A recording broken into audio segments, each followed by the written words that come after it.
どうもこんにちは。今回は11月に買ってよかったものを8点紹介します。数はそうでもなかったんですけど、単発の価格の高いものをかなり多く買ったんで、財布がなかなかやばくなってきたんですけども、散財をやめれる気配もありません。今回も生活系、キッチン系からゲームとか PC 系までいろいろあります。よかったら最後まで見ていってください。それでは早速、さらっとやっていきます。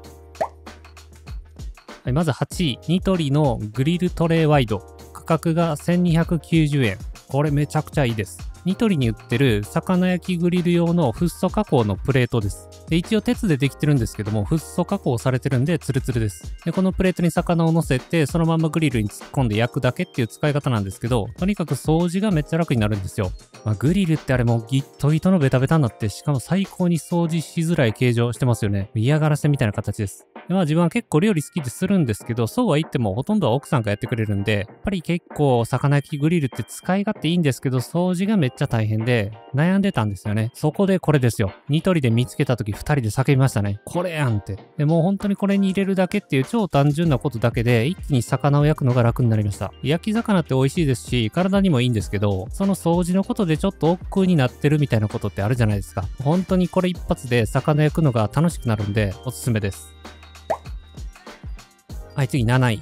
ファークライ6ですね。価格はプレイステーションストアで9240円でした。高い。で、これ UBI ソフトから出てるプレステ4、プレステ5、Xbox、それから PC 対応のオープンワールド系の FPS シューティングゲームです。UBI ソフトって言えば、アサシンクリードシリーズとか、ウォッチドックスシリーズとか、このファークライとか、これのシリーズが有名ですね。今回自分はファークライ6は PS5 版を購入してすでに全クリしました。基本的には一人で遊ぶゲームなんですけど、同じタイトルを持ってる人と協力プレイができたりもします。一応セロ Z の18歳以上対象のバイオレンス満載のゲームなんで、そこはご注意ください。で、ゲームとしての作りははっきり言ってめっちゃ荒いです。とにかくバグは多いし、ストーリーも良くも悪くもいつものファークライって感じでチープですし、ゲームバランスもおかしくって、一部の武器装備がちょっと強すぎてぬるくなりますし、敵の挙動もおかしいし、本当にいろいろ、UBI やなーって感じなんですけど、正直ゲームとしては100点中65点ぐらいなんじゃないですかね、ゲームの出来としては。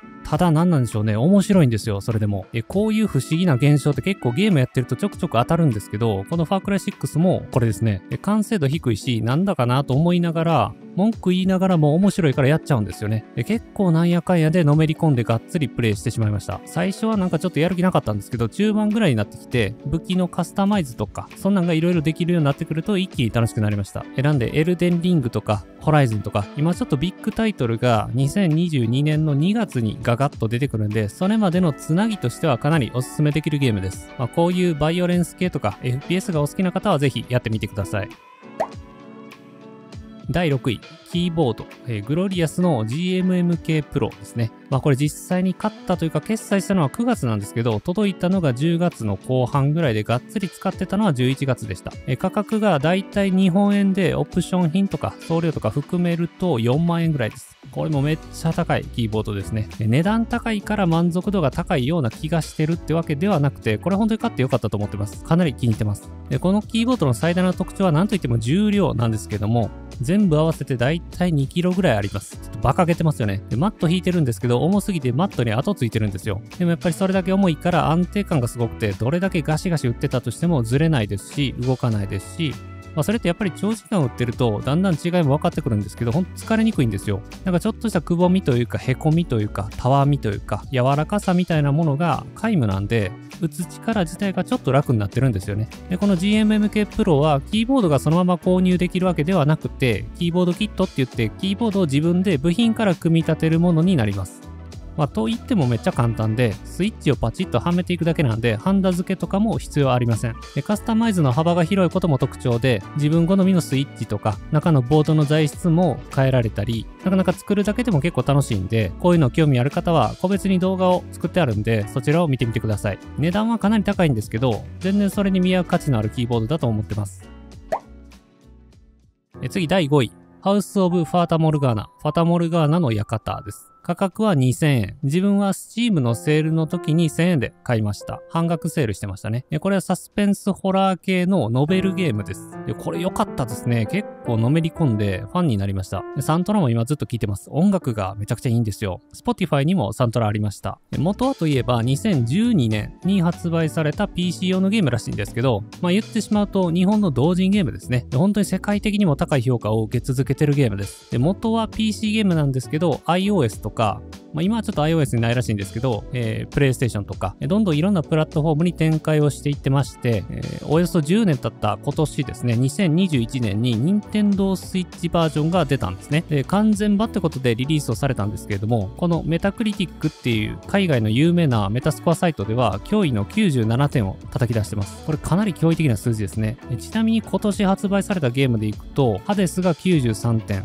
It Takes Two が89点、ゴースト・オブ・ツシマのディレクターズカット版が88点なんで、いかに97点というのがやばい数字なのかは分かってもらえるかと思います。と言っても、こういうメタスコアって結局どないやねんみたいな、よくわからん指標の数字で、どこの誰のどんだけ偏った表で決められてるかも、ちょっとよくわからない数字だと自分は思うんですけど、それにしても確かにこのファタモルガーナは面白かったです。97点かどうかと言われるとちょっとそこまでではないと思います。結構人を選ぶタイプのゲームだと思います。これダメな人はダメでしょうね。ただ確かにこれ好きな人はがっつりハマっちゃって多分余韻はすごいと思います。自分は最後ちょっとこのゲームが終わってしまうのが惜しかったぐらいです。女性のファンは結構多いんじゃないでしょうか。女性がハマってくれるようななんかそんな気がしました。内容としてはノベルゲームなんでお話をとにかく追っていくっていう感じです。一応合間合間にちょくちょく選択肢みたいなものが出てきて自分がそれを選択するわけなんですけれども、そこにものすごいゲーム性があるとかそういうわけではないんで、ゲーム好きっていうよりかはひたすら読んでいく小説好きの人とかに向いてると思います。とにかくサントラがすごいいいですね。もちろん完全オリジナル作品で、ここもやっぱりすごく高い評価を受けてます。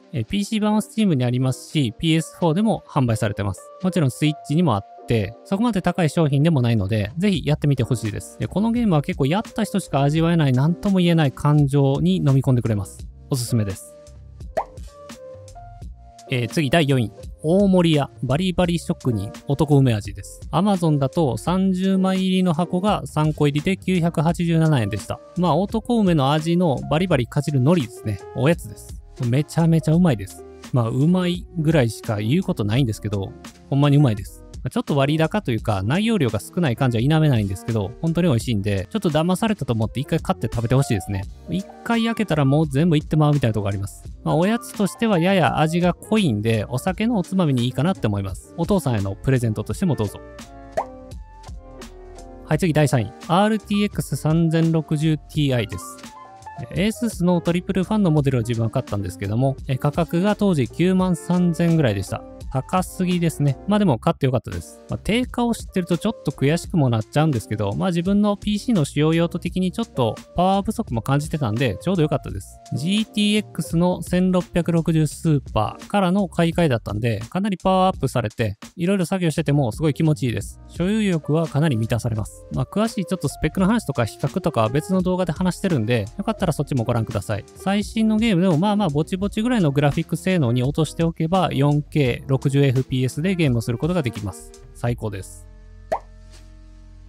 はい、次に、壺への極上おろし金箱。Amazon で13,000円です。はい、1万円オーバーの大根おろしです。これ人に話した時にマジでびっくりされたんですけど、本当に世の中にこういうのあるんですよ。大根おろしがもうふわっふわになります。めちゃめちゃ甘くなります。ごそごその辛い大根おろしも自分は好きなんで、そこは使い分けなんですけど、それにしてもこれは一生もんですね。壺へっていうメーカーのものなんですけど、有名な新潟県の燕市の金物屋さんです。明治時代から続けてらっしゃるそうです。で、日本のいわゆるザ職人さんみたいな方たちが刃をね、一個一個打ち込んで丁寧に作り込んだおろし金で、本当によく考えられてあって、すごいよく作られてるんですよ。重さが 550g あって、全部ステンレスで作られてるんでめちゃくちゃ重くて硬くて頑丈です。で、さっき紹介したキーボードもそうなんですけど、やっぱり重さとか素材の材質から来るこの重みと硬さってやっぱりものすごい安心感と安定感をくれるんですよ。で、ちょっとした傾斜がついてるのと、ステンレスの切れ味のいい刃のおかげで本当に軽い力でスルスル大根をおろせます。レンコンをおろすのも楽勝でしたね。で、中にはジャストサイズのザルが入ってて、これで一気に水切りもできます。で、このラバーは蓋でもあって滑り止めでもあります。よーく見てみると、このおろし金って刃がいろんな方向に向かって立ってるんですよ。で、これがおろしやすさの秘訣みたいです。奥さんがなんかテレビかなんかで見て欲しいなって言い始めて、最初はとか言ってて、実際買ってお金払ってからもほんまかいなって感じだったんですけど、実際家届いて大根おろして食べて、これは、すいませんでしたってなりました。めちゃめちゃおろしやすいし、何より大根おろし美味しいんですよ。1万3000円のおろしがね、料理しない人からしたらなんじゃそれあったと思うんですけど、我が家では神アイテムです。今月の第2位にまでなりました。ぜひ皆さんもチェックしてみてください。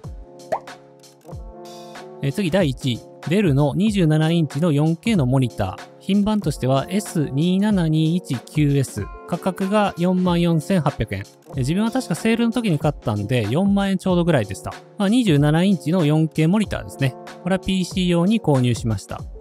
Netflix とかプライムビデオとか YouTube もそうなんですけど、結構 4K 対応のソフトが増えてきて触れる機会も多くなってきたんで、リビングの大画面テレビでもいいんですけど PC でも 4K 見たいなと思って買いました。あと第3位でも紹介した 3060Ti っていうグラフィックボードを購入したんで、これから PC ゲームを 4K で遊べるぞってなったので、これも大きな理由の一つでした。4K でやる PC ゲームはマジで最高です。自分は PC を2画面で使ってまして、もう片方はフル HD の 144Hz のモニターなんですけど、別のゲームかっていうぐらい画質は良くなりますね、やっぱり。モニターはゲームによって使い分ける感じになります。例えばさっきのファタモルガーナみたいに 4K 全然必要ないゲームももちろんありますから、このモニターはちょいちょい開催される Amazon のセール、例えばつい先日終わったブラックフライデー的なものとか、プライムデーとか、そうじゃなくても何らかのセールで結構頻繁に安くなるんで、確か毎回ほぼセール対象になってる感じなんで、その時を待って購入した方がいいかと思います。毎回だいたい5000円ぐらいは安くなってます。IPS の非光沢パネルで、やっぱり発色も本当に良くて綺麗で、写真の編集する時にちょっと感動しました。